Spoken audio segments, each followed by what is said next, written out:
Une femme violée, quand elle se bat, elle a véritablement un courage, parce qu'elle sait que ce n'est pas pour elle. Elle s'en remettre, je ne sais pas si elle le peut. Mais elle le fait justement pour que les autres femmes ne passent pas par les épreuves qu'elle a subies. Je pense en tout cas que l'enjeu est très important. L'enjeu, vous savez, ce n'est pas qu'un procès de viol, ce n'est pas une condamnation ou un acquittement. L'enjeu, c'est changer les rapports fondamentalement entre les hommes et les femmes. Il ne peut pas y avoir de société où le couple, au plan de l'amour, soit basé sur un rapport de force physique. Je dis que c'est quasiment du fascisme. Et lorsqu'une femme dit non, il faut qu'on le comprenne une fois pour toutes, c'est non, ce n'est pas oui. Ces femmes du procès d'Aix, Anne Tonglé, 24 ans, Araceli Castellano, 19 ans, ont dit non. Expédition punitive décidée. Les détails, vous les connaissez, je pourrais m'arrêter là.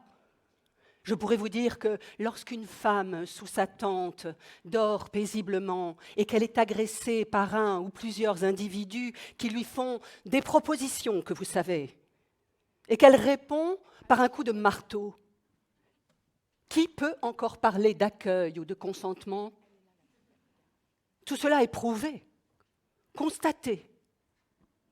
Coup de marteau, violence, coup de poing, gifle, lèvres fendues, saignantes, échymoses, coup de poing. Les choses sont claires. Ou si elles ne le sont pas, je pose la question, comment une femme qui ne veut pas être violée doit-elle le dire à son violeur potentiel ? Oui, comment ? Faut-il aller jusqu'à mourir pour prouver qu'on ne consent pas ? C'est ça le pire. Il n'y a pas d'écoute. Il y a une espèce d'indifférence au mieux. Il n'y a que dans l'opinion publique très populaire, si une femme a été violée, quelque part, elle a fait quelque chose. Elle est habillée trop court, elle est jolie, elle est jeune, elle a provoqué, elle a emmené des copains chez elle. Finalement, à un certain moment, elle a dû un petit peu consentir. Parce que dire « mais non, je me suis débattue, il y avait une arme », c'est ça aussi, il faut bien un moment ne plus se débattre, ou alors on est morte. C'est ce que j'ai dit un jour. La seule violée honorable pour la cour d'assises, c'est la violée morte. Au procès d'Aix, nous avons cité des hommes. Le poète Pierre Emmanuel, le professeur Minkowski. Pourquoi ? Je voulais que des hommes viennent dire, comme ils l'ont dit, nous, en tant qu'hommes, nous sommes humiliés par le viol. Nous n'en voulons pas. Ça nous concerne aussi.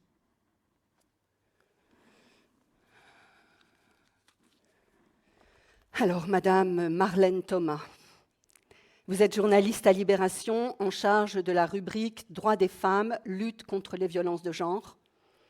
Vous avez couvert les procès et le procès des viols de Mazan. Au-delà des déclarations et des tribunes qu'ils ont fait paraître ça et là, les hommes se mêlent-ils activement de ce problème ? Nous rappelons que 96% des mises en cause dans les affaires de viol sont des hommes. Pouvez-vous nous livrer votre expertise sur ce point, je vous prie ? Merci pour cette invitation. Une chose que je voudrais dire, une certitude que je voudrais partager, tout a été fait pour briser le silence des hommes, les interpeller, tout. Après les JO, la France est à nouveau devenue le centre du monde. Le New York Times, le Daily Mail, The Guardian, El Mundo, des médias japonais, australiens, chiliens. Bref, des journalistes du monde entier se sont pressés à la cour criminelle départementale du Vaucluse, attirés par la gravité des faits reprochés aux 51 agresseurs de Gisèle Pelicot. Des centaines de viols sous soumission chimique, orchestrés durant près de 10 ans par celui qui se faisait passer pour le mari exemplaire, Dominique Pelicot. Il fallait donner à voir, à entendre, décrypter ce que l'on n'a jamais vu ailleurs dans le monde, comme me le disait une journaliste du New York Times. 51 violeurs, au profil banal, de tout âge, de toute profession, des milliers d'images, des preuves a priori irréfutables. La preuve même, pour tous ceux qui s'aveuglaient encore, de la cruelle banalité du viol, des ravages de la culture du viol. Avec deux autres collègues, Juliette Delage et Stéphanie Arounian, on a suivi ce procès historique de bout en bout. Et il faut le dire, Il y avait le silence qu'on espérait et celui qu'on espérait voir brisé. Les 51 violeurs de Gisèle Pelicot ont sûrement été trop loquaces quand les hommes de notre société ne l'étaient pas assez. Sur les bancs et en dehors des murs du palais de justice, la honte n'avait décidément pas changé de camp. Je l'ai écrit dans Libé, à la veille du verdict du procès. Du procès, il me reste des sons. Mon premier jour à Avignon, c'était le vendredi 6 septembre. Je suis dans la file d'attente du public pour récupérer mon accréditation, entourée de 6-7 accusés. Leurs rires me saisissent. Qui peut rire dans une telle situation ? Certains se félicitent d'avoir retrouvé une ex pouvant témoigner en leur faveur. Un autre dit qu'il espère que ça ne va pas finir à 21h. Des doigts d'honneur sont adressés aux caméras. L'un d'eux se tourne vers moi, la voix étouffée sous un masque, ses yeux dans mes yeux. Il me menace. Les journalistes, ils n'ont pas peur qu'on les retrouve, hein. J'entre dans le tribunal avec ces mots. J'entre dans la salle d'audience avec cette certitude que ces hommes accusés de viol aggravé se sentent toujours en position de domination, qu'un certain nombre d'entre eux veulent silencier les journalistes, autrement dit silencier les femmes, puisque nous étions majoritaires à occuper ces bancs tout au long du procès. D'autres consoeurs et confrères également ont subi leurs intimidations tout au long du procès, jusqu'au sein même de la salle d'audience durant les pauses.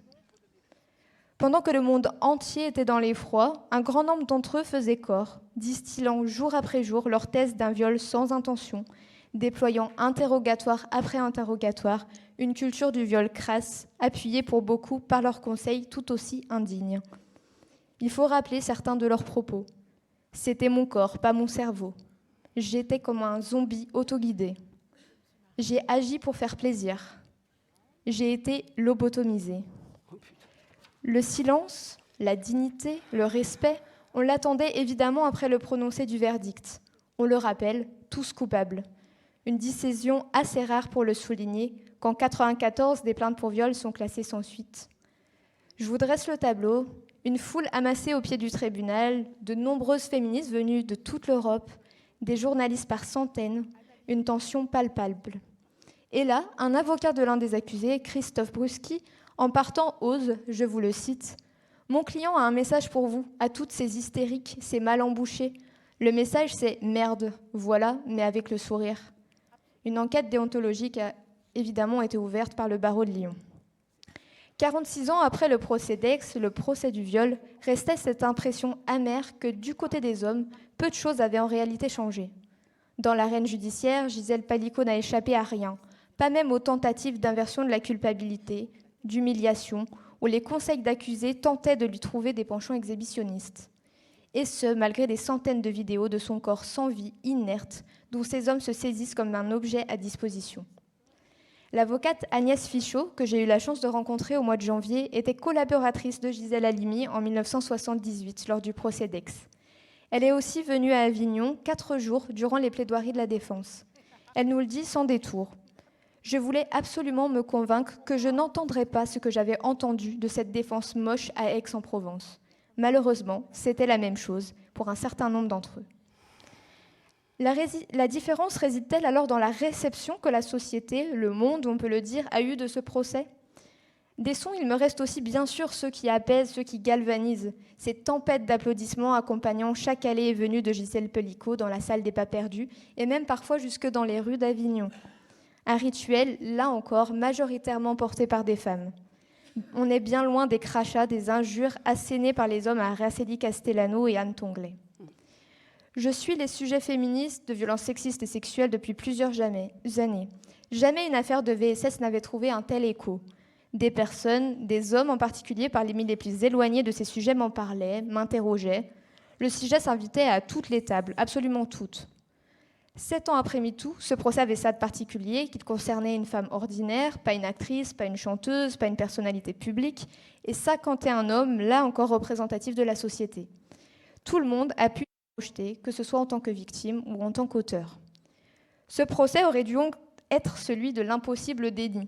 Et pourtant, un restaurateur situé tout près du tribunal m'a confié, l'air visiblement gêné. C'est la grande question sur Avignon. Est-ce normal que Gisèle Pelicot ne se soit rendue compte de rien ?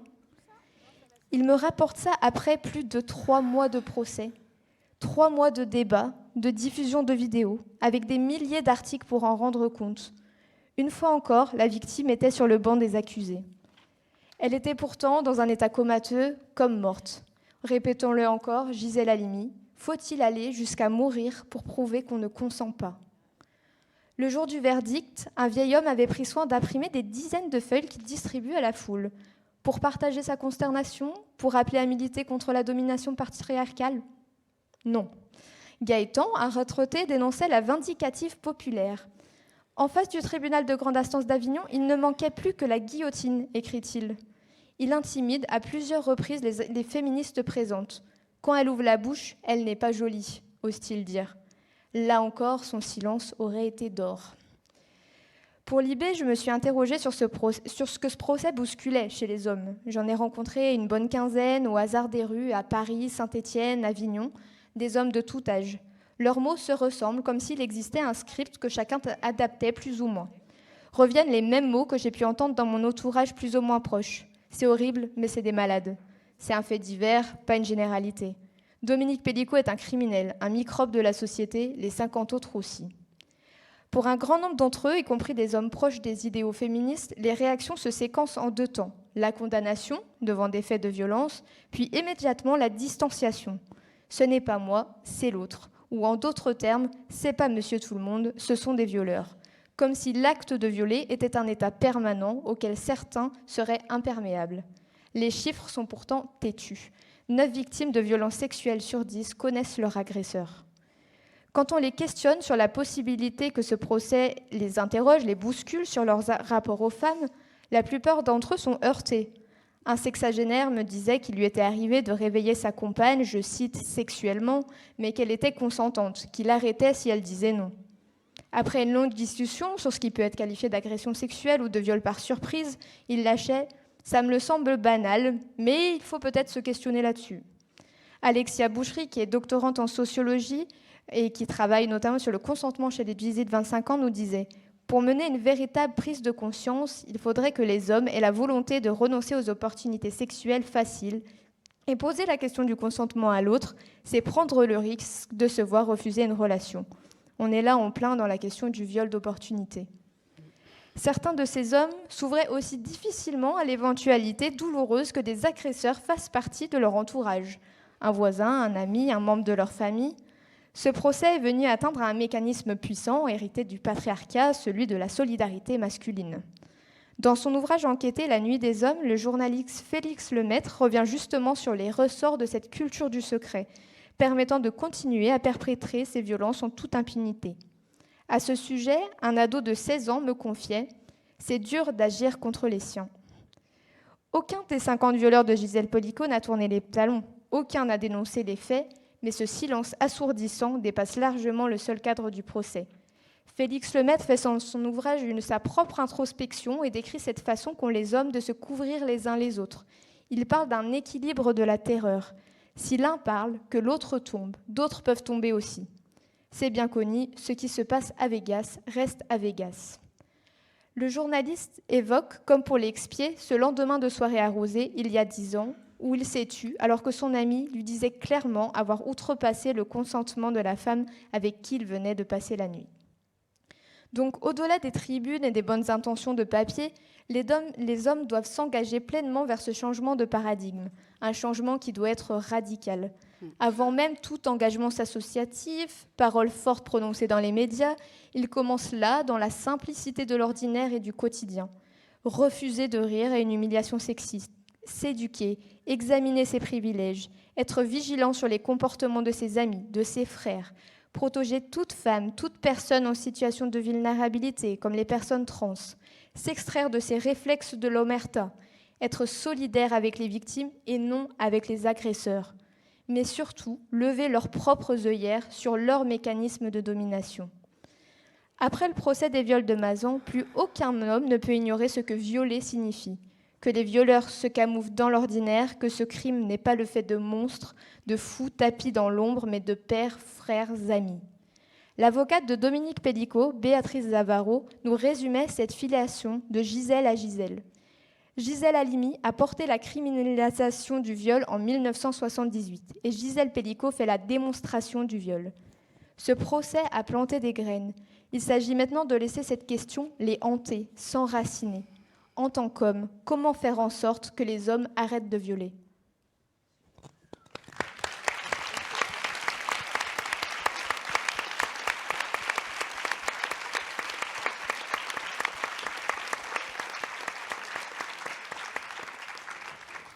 Le viol a toujours existé, en temps de guerre comme en temps de paix.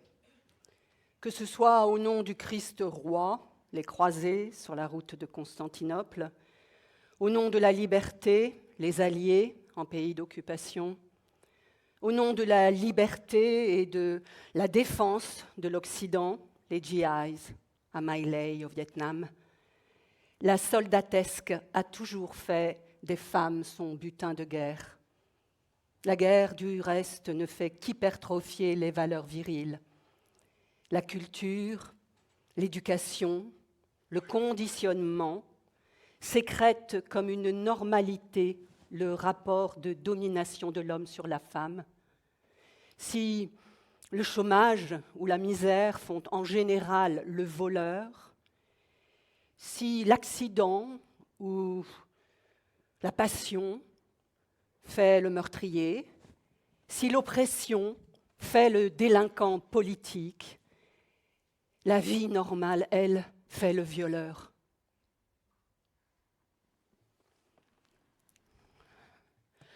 En vérité, par le viol, l'homme rappelle à la femme son malheur de n'être fille et de n'être que femme. Malheur aussi ancien que le monde, traduit avec constance dans la religion, la loi, la littérature, la psychanalyse, le conte populaire, le langage, la chanson, le geste, en un mot, la culture. Car force nous est de reconnaître que les explications économiques, clivage des classes, idéologiques, société libérale ou société socialiste, sexuelle, la frustration, toutes ces explications se révèlent inopérantes à définir le crime. Madame Maëlle Stricot, vous êtes doctorante à l'École d'économie de Paris. Vous étudiez l'impact des médias sur le signalement et le traitement judiciaire des violences masculines envers les femmes. Vous avez rédigé une note sur le traitement judiciaire des violences sexuelles et conjugales en France qui met en lumière la prévalence de leur classement sans suite, un phénomène que vous expliquez en partie au travers de dynamiques liées à la culture du viol. Pouvez-vous nous livrer votre expertise sur ce point, s'il vous plaît ? Merci pour l'invitation. Donc peut-être pour commencer, pour définir la culture du viol, donc c'est un concept qui est hérité du patriarcat et du sexisme, qui a été défini dans les années 80 et qui correspond à l'ensemble de croyances, de mythes et d'idées reçues autour du viol, des victimes de viol et des violeurs. Donc par exemple, le fait de penser que le viol aurait lieu la nuit dans une ruelle déserte par un inconnu, alors qu'on sait, donc, comme on vient de le dire, que dans la majorité des cas, le viol a lieu dans un espace privé et est commis par une connaissance. Et donc ces mythes imprègnent la société et ils servent à minimiser ou justifier les agressions sexuelles. Et ils viennent également excuser les coupables et discréditer ou culpabiliser les victimes. Et donc pour illustrer l'ancrage de ces stéréotypes, il y a un sondage réalisé par Ipsos en 2019 qui a montré que 32% des Français pensent que le viol est souvent dû à un malentendu et 40% d'entre eux atténuent la responsabilité du violeur si la victime a accepté d'aller seule chez un inconnu. Voilà. Donc c'est pour vous montrer que cette culture du viol, elle est partagée par tous les citoyens qui ont évolué dans la même société, donc que ce soit les victimes, leurs proches, mais également les policiers, les magistrats, les juges, les médecins, voire les journalistes. Et donc tout ça, ça va avoir des conséquences directes sur le signalement et le traitement judiciaire des violences sexuelles. Et donc pour commencer d'abord, je voudrais commencer par parler du traitement médiatique des violences sexuelles. Donc dans mes recherches, j'ai accès aux données sur le contenu des journaux télévisés français depuis le début des années 2000, qui m'ont été fournis par l'Institut national de l'audiovisuel, que j'utilise pour étudier le traitement médiatique des violences faites aux femmes. Et donc je montre que la plupart des sujets de viol traités au JT en tout cas concernent des affaires qui sont plutôt sensationnelles ou spectaculaires, par exemple des affaires de viol de joggeuses, des violeurs en série, des tueurs en série, etc. Ou alors qui concernent des personnalités médiatiques ou politiques connues. Et en d'autres termes, c'est des sujets qui, donc entre gros guillemets, vendent bien pour les médias, mais qui ne vont pas être les plus représentatifs des affaires de viol, tels que les viols conjugaux, sans violence, les cas d'inceste, qui restent peu couverts en général, ce qui peut donc se lire comme à la fois une cause et une conséquence de la culture du viol, même s'il faut quand même souligner que depuis quelques années, les violences sexistes et sexuelles sont de plus couvertes par les médias, en tout cas au JT, et de façon de plus en plus diversifiée, donc notamment ce qui concerne les violences conjugales et les cas d'inceste, notamment depuis MeToo. Et donc comment est-ce que ça peut affecter d'abord le signalement ? Donc dans une de mes recherches, j'utilise les données des enquêtes Cadre de vie et sécurité, qui est une enquête qui a été réalisée par l'INSEE chaque année entre 2007 et 2019, pour comprendre ce qui motive la décision de signalement des victimes de viols et d'agressions sexuelles. Donc j'ai accès aux réponses des enquêtés. Donc il y a à peu près 150 000 personnes qui ont répondu à ce questionnaire sur toutes les années, de 2007 à 2019. Et parmi eux, il y a à peu près un peu moins de 2000 femmes qui déclarent avoir subi un viol ou une agression sexuelle au cours des 2 dernières années. Et parmi ces victimes autodéclarées, il y en a à peine 10% qui ont déposé plainte. Et donc j'utilise ces données pour étudier le rôle des caractéristiques observables des victimes et de l'agression, que je combine avec des informations sur les raisons du non-signalement pour mettre en lumière un profil de victime qui serait plus ou moins encline à porter plainte. Donc ce sont des situations extrêmement hétérogènes, mais c'est quand même possible de documenter le phénomène de façon plus globale avec ce type de données en population générale. Donc je mets en évidence l'impact de plusieurs mécanismes, mais pour rester en lien avec la culture du viol, donc je trouve notamment que le fait d'avoir subi des blessures physiques, c'est le facteur qui a le plus d'impact sur la décision de signalement des viols ou des agressions sexuelles. Donc si on compare par exemple des victimes qui sont en tout point similaires, donc qui ont les mêmes caractéristiques sociodémographiques, qui ont subi des agressions similaires, la seule différence étant que l'une a eu des blessures physiques visibles sur son corps et l'autre pas, ça va augmenter de 130% la probabilité de faire un signalement. Donc c'est énorme. Et en étudiant les mécanismes, je montre que ça s'explique principalement par la prévalence donc, des mythes sur le viol, donc ce qu'on appelle le stéréotype du vrai viol, qui serait une attaque soudaine et violente par un étranger dans un espace public désert. Je montre que les victimes qui ont subi des blessures physiques, donc dans les données, ce qui ressort de leur réponse, c'est qu'elles sont plus susceptibles de porter plainte du fait de ces stéréotypes, parce que ce facteur va venir réduire les coûts de réputation qu'elles perçoivent dans le signalement. Donc en d'autres termes, elles ont plus tendance à considérer leur agression comme un vrai viol, ou peut-être à croire que les autres acteurs ensuite de la chaîne pénale le penseraient comme tel. Et pour redonner un exemple chiffré là-dessus, je trouve que le taux de signalement moyen pour un viol ou une tentative de viol qui n'a pas donné lieu à des blessures physiques, il est de 9%, alors qu'on passe à un taux de signalement donc de presque 17% pour une agression sexuelle où il y a eu des blessures physiques.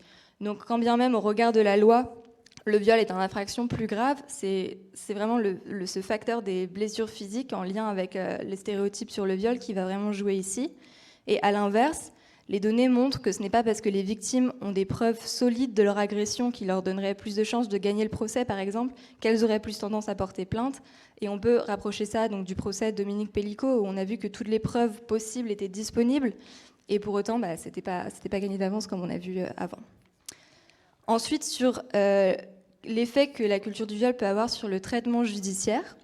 Donc, dans une autre recherche, j'exploite les données du ministère de la Justice qui sont issues du logiciel de gestion Cassiopée qui est utilisé par les magistrats en France et qui recense des informations sur toutes les affaires pénales qui ont été traitées par la justice et qui ont été soit classées sans suite ou terminées au tribunal correctionnel ou en juridiction pour mineurs entre 2012 et 2019. Donc ce sont des données très riches, donc j'ai accès à des informations sur plus de 800 000 affaires de violences sexuelles ou conjugales traitées par la justice en France. Et elles me permettent de documenter très précisément le traitement judiciaire des violences sexuelles et conjugales. Et donc je montre qu'une grande majorité des affaires sont classées sans suite, donc avec ma méthodologie qui diffère de celle qui est utilisée habituellement par le ministère de la Justice, et je vous invite à vous référer à ma note pour plus de détails. Je montre qu'en moyenne, il y a 83% des affaires de violences sexuelles qui sont classées sans suite, et 73% des affaires de violence conjugale. Donc ce fort taux de classement sans suite, il n'est pas spécifique à ces violences-là, il est aussi très élevé. Donc si on regarde toutes les autres infractions sans lien avec les violences faites aux femmes, c'est de l'ordre de 80% des affaires qui sont classées.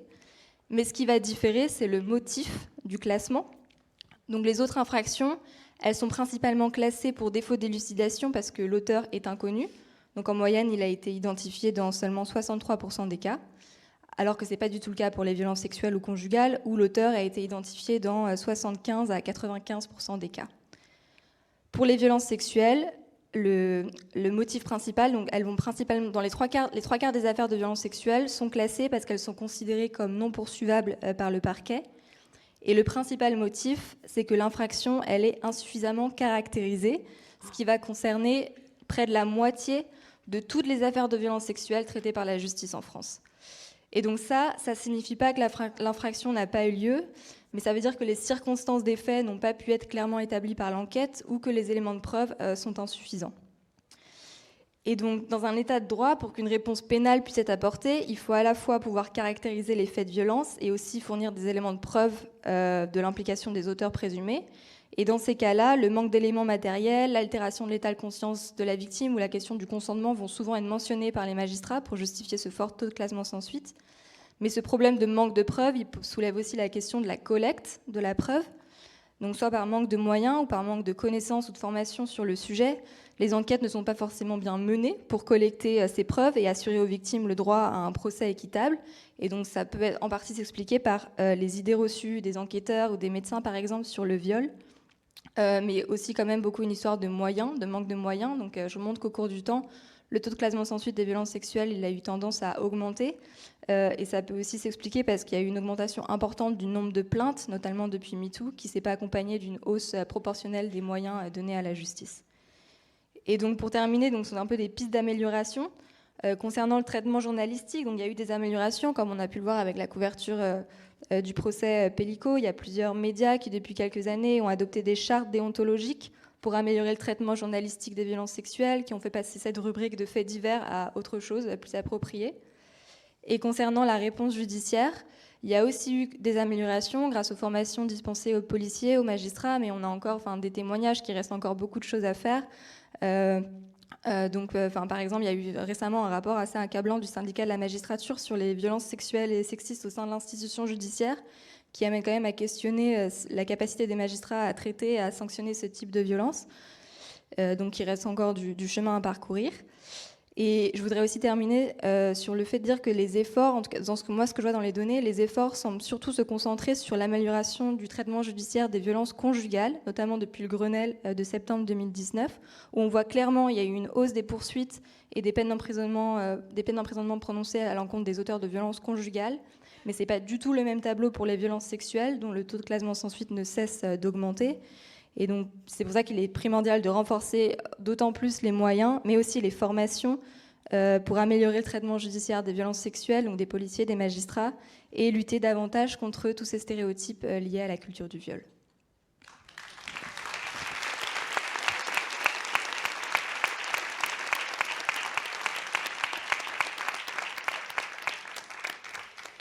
Le vrai combat des femmes, il ne peut pas être ponctuel. C'est la recherche, c'est la compréhension. Le combat des femmes, c'est changer la société, changer les mentalités, changer les rapports.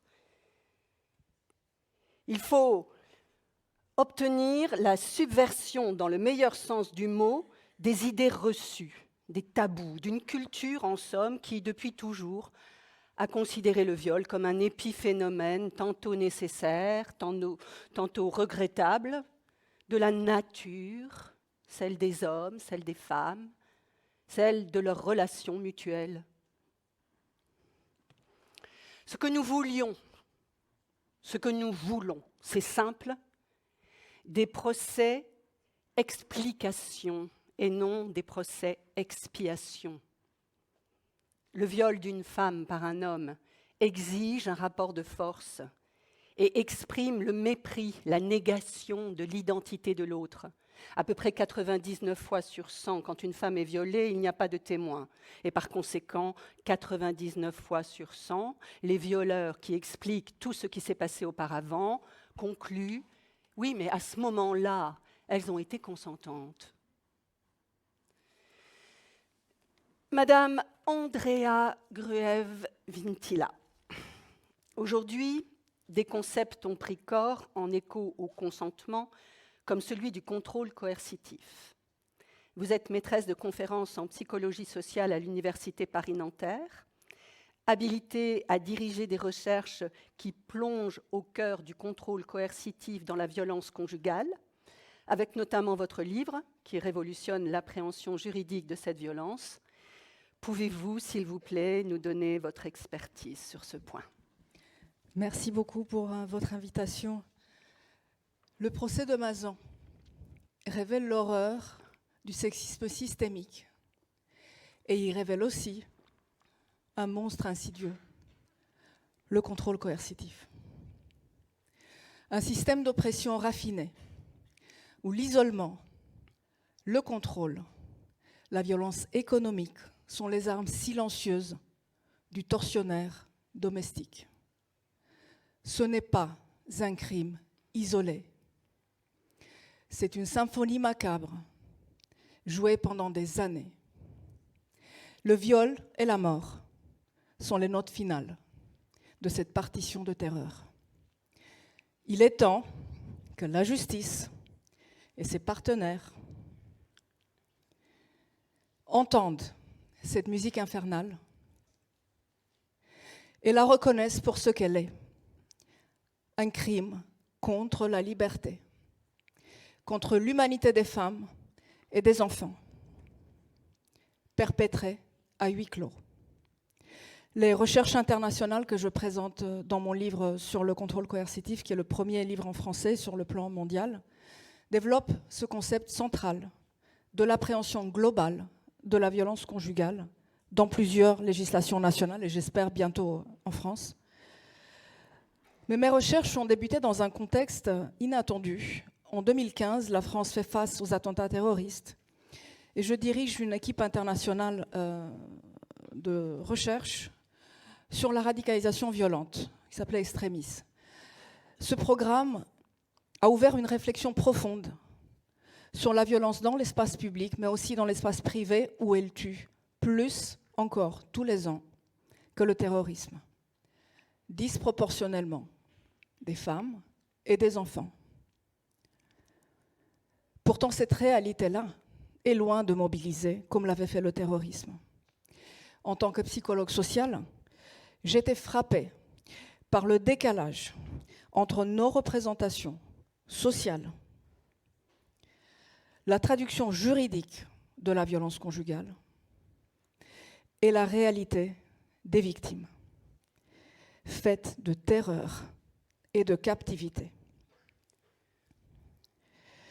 Ce constat m'a conduite à approfondir le concept de contrôle coercitif comme fondement de la violence conjugale contemporaine qui nous engage à repenser ses formes au XXIe siècle.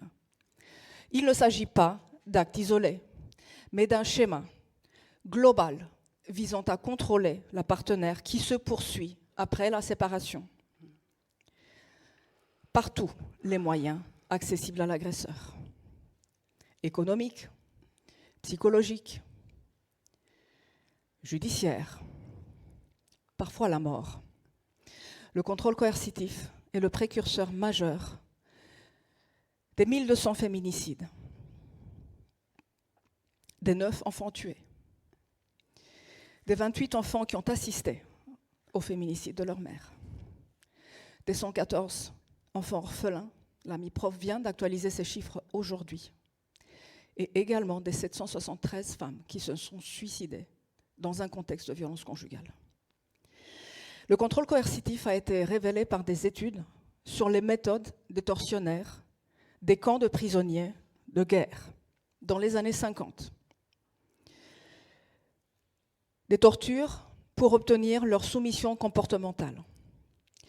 Evan Stark l'a propulsé en 2007 au cœur du droit, redéfinissant la violence conjugale comme captivité plutôt qu'agression. Il met en évidence une atteinte grave aux droits humains fondamentaux et aux ressources des victimes. Il se définit comme une conduite déployée pour s'approprier les ressources disponibles dans une relation ou dans une famille. Il comprend des éléments stratégiques multiples, tels que l'isolement, l'intimidation, parfois la violence physique, parfois la violence sexuelle, souvent des règles imposées à la victime qu'elle doit suivre, le contrôle de son comportement, l'administration des substances, l'épuisement des victimes, la manipulation des droits parentaux en justice, la manipulation des procédures judiciaires. Il se glisse dans les lacunes, dans la formation de nos magistrats et de leurs partenaires. Il surfe sur le sexisme bienveillant bien avant de s'armer de sexisme hostile. Il dure souvent des années et traverse l'espace social des femmes par la surveillance online et offline, par l'intelligence artificielle, par l'utilisation des enfants et des professionnels pour contrôler les comportements des victimes au travail, à la maison, à l'école, sur les lieux de soins, sur les réseaux sociaux, jusqu'à face à la justice et les forces de l'ordre.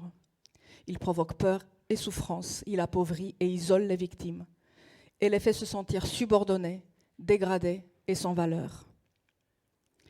Ces effets vont de la peur paralysante, la subordination, l'appauvrissement, le sabotage du lien mère-enfant, à la mort à petit feu, aux situations de handicap, aux idées suicidaires, aux tentatives de suicide et à la mort. Ce schéma multidimensionnel et cumulatif piège les victimes, attaque leur liberté, leurs droits humains, leur santé physique, mentale et sociale. Il montre que la violence conjugale n'est pas une catégorie extrême du conflit conjugal, mais une catégorie fréquente de la violence sociale basée sur l'administration de la peur. Le plus important pour moi, c'est de changer la question « Pourquoi n'est-elle pas partie ?» à « Comment s'y est-il pris pour l'empêcher de partir ?» et d'expliquer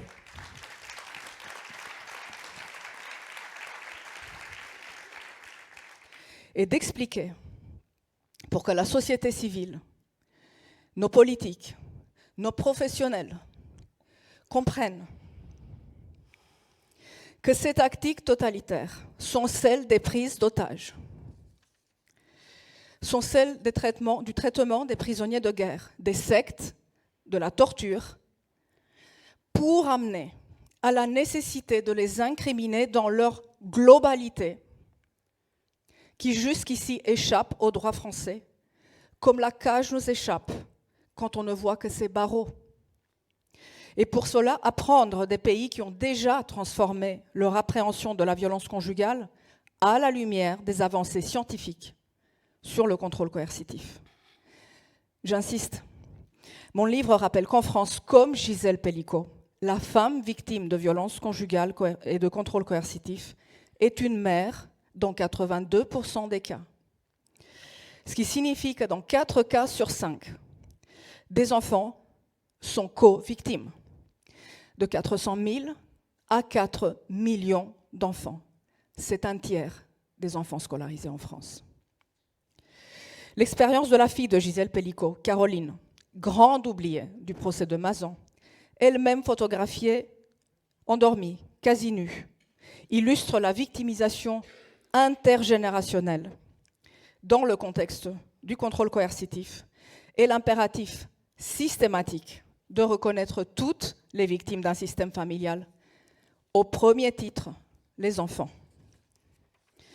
Car si la partenaire adulte est la cible principale du contrôle coercitif, un délinquant qui cherche à monopoliser les ressources disponibles dans l'espace familial peut cibler toute personne qui lui fait obstacle, y compris les professionnels et les enfants de tous âges, enrôlés comme complices ou transformés en victimes par des contrôlants coercitifs qui n'ont aucune animosité envers leurs enfants, mais veulent les utiliser pour blesser ou contrôler leur mère. À l'heure de la polarisation sociale autour des enjeux d'égalité de genre, rappelons-nous que le contrôle coercitif n'a pas été forgé dans les foyers, mais dans les camps des prisonniers de guerre. La recherche internationale montre que le contrôle coercitif des femmes par les hommes est la cause et le contexte prévalent des violences faites aux enfants. Toutes les violences, physiques, psychologiques, économiques, sexuelles. Cela survient souvent après une séparation, dans le contexte des procédures judiciaires pour les droits parentaux, quand l'agresseur sent que la seule façon de punir sa partenaire est de saboter sa relation avec l'enfant, de blesser ou de tuer les enfants. Comme nous l'avons tragiquement vécu l'année dernière avec l'homicide de la petite Chloé, qui avait 5 ans, par son père, dont la mère avait demandé le divorce et obtenu une ordonnance de protection. La recherche de ma collègue britannique Emma Katz montre qu'après la séparation, le harcèlement des femmes, des mères, devant le juge d'affaires familiales et la protection de l'enfance est une arme d'apparence parfaitement légale, utilisée pour épuiser les ressources physiques, psychologiques, financières qu'elle voudrait dédier aux enfants. Récemment, une mère nous disait qu'elle subit 4 procédures judiciaires d'appel simultanées de la part du père de son enfant. Ces enfants sont co-victimes. Dans ces cas où le risque pour eux n'est déchiffrable qu'à la lumière du contrôle coercitif sur la mère. Une jurisprudence historique à Poitiers sur le contrôle coercitif le reconnaît systématiquement pour mieux protéger les victimes et condamner les auteurs. En conclusion, la France s'apprête à franchir un pas décisif dans la lutte contre la violence domestique. Voici 3 avancées, la ministre a anticipé. Nos recherches nous conduisent à défendre l'incrimination du contrôle coercitif en droit français et sa traduction en droit civil et dans les pratiques de la protection de l'enfance. J'espère que l'annonce qui a été faite en début de cette conférence est de bon augure. Et je tiens à remercier particulièrement toutes les magistrates, toutes les femmes politiques, Isabelle Rome, Laurence Rossignol et bien d'autres, Sandrine Josso, qui travaillent avec nous pour avancer cette législation impérative. Et je suis convaincue que ce n'est qu'une question de temps avant que la France avance dans cette direction d'un pas ferme. Deuxièmement, le contrôle coercitif et les stéréotypes sexistes doivent être au cœur des formations préconisées par le plan Rouge Vif dans la justice et pour leurs partenaires, et les universités doivent garantir les bases scientifiques de ces formations.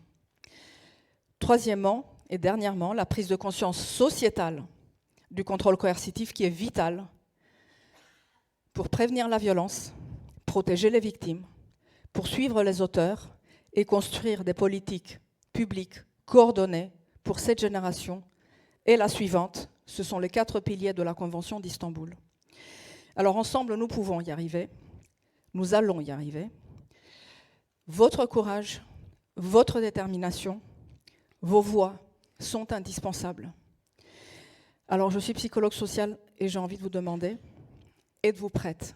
Êtes-vous prêt à vous lever et agir contre le contrôle coercitif?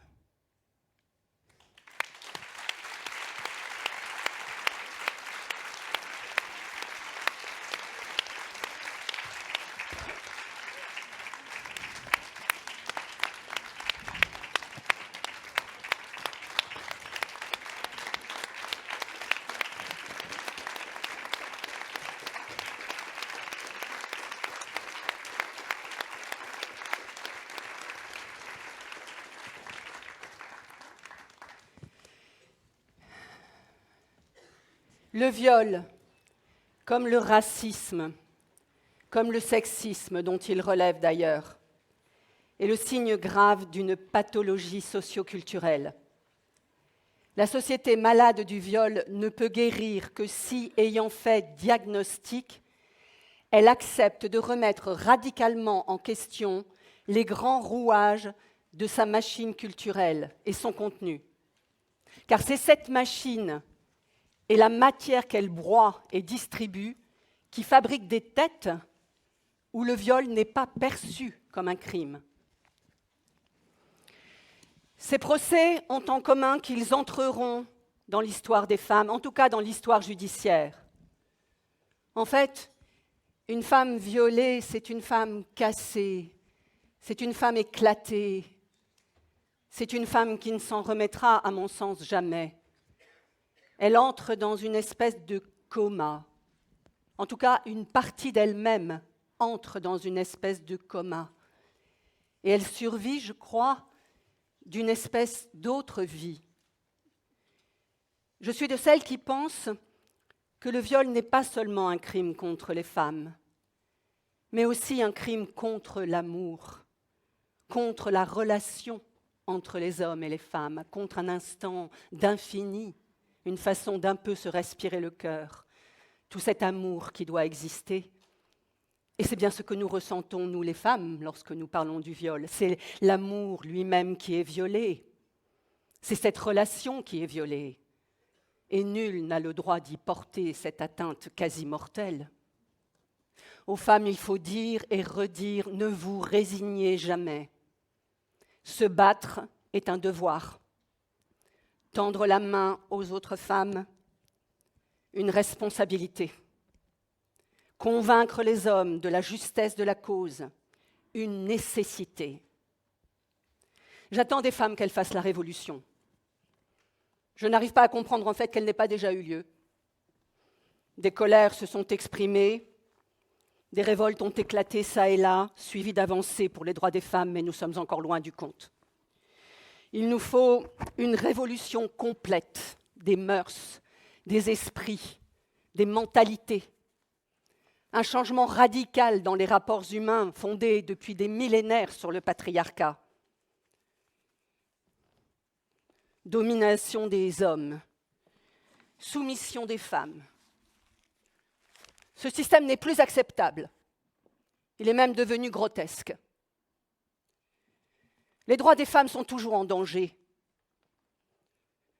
Ne laissez pas passer un geste, un mot, une situation qui attente à votre dignité. La vôtre et celle de toutes les femmes. Organisez-vous. Mobilisez-vous. Soyez solidaires. Gagnez de nouveaux droits sans attendre qu'on vous les concède. Soyez dans la conquête.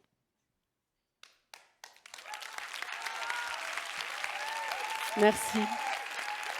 À tout à l'heure.